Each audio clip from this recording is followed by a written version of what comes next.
В следственном изоляторе номер 2 поселка Лая-Ель введена в эксплуатацию новая газовая котельная. А в Ухте 8 сотрудников ГУФСИН получили ключи от служебных квартир. Роман Истомин о приятных приобретениях специального ведомства. Прежде следственный изолятор номер 2 отапливался каменным углем. Потом на территории комплекса появился новый режимный корпус. Вместе с ним построили и котельную на газе. Однако перед вводом внезапно возникли трудности по прокладке газопровода. Компания, ведущая работы, обанкротилась. За помощью руководство ведомства обратилось к сенатору Самойлову. Работу завершили новые подрядчики. Сроки очень сжатые, и нам пришлось в эти сжатые вместе с проектированием вести сразу параллельно и закупка оборудования, и прокладка трассы, и согласование, весь комплекс работ. И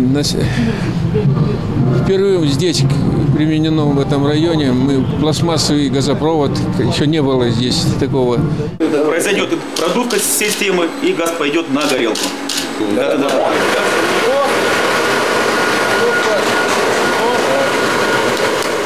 Новая котельная позволяет ежегодно экономить более 1 миллиона рублей на закупке топлива. Мощность 4 мегаватта. В будущем это позволит обогревать не только СИЗО, но и поселок Лая-Ель. Кроме того, новая котельная управляется автоматически, без присутствия персонала. После котельной гости осмотрели режимный корпус, пообщались с подследственными, посетили местную библиотеку. Мы уже на сегодняшний день можем обеспечить раздельное содержание спецконтингентов, в том числе по курящим и некурящим. В принципе, как это и предписывает даже статья 33 Федерального закона о содержании под стражей.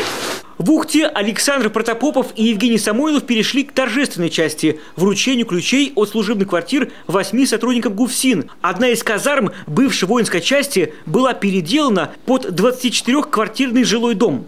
Проведен ремонт, реконструкция вот этих зданий. На все это затрачено около 30 миллионов рублей. 11 миллионов из внебюджетных источников нашего управления, остальное все нам выделил федеральный бюджет. Поэтому для сотрудников сегодня очень радостный день. Среди новоселов семья Ивана Белорукова. За несколько лет работы и до сегодняшнего дня им пришлось сменить 3 съемные квартиры. 6 лет службы в ГУФСИНе. И снимали квартиры до этого времени. Сегодня, как сказать, такое радостное событие. Предоставили жилье для меня и моей семьи, моих детей. Сейчас в очереди на жилье примерно 800 сотрудников ГУФСИН. Уже скоро здесь надеются реконструировать еще одно здание на территории военного городка. Будем продолжать и дальше сотрудничать. Еще раз, это часть нашей жизни. И сам, наверное, 15 точно уже учреждений посетил, встречался с сотрудниками, с контингентом, общались. Скажем так, эту сторону тоже надо знать и с ней работать. В таком хорошем смысле этого слова. Напоследок гости посетили одну из квартир, где новоселы уже завезли мебель. За чашкой чая поговорили о службе, поделились впечатлениями от жилищных и бытовых условий. Роман Истомин, Юрий Глов, Александр Миронов, телеканал Юрган, Сосногорск, Ухта.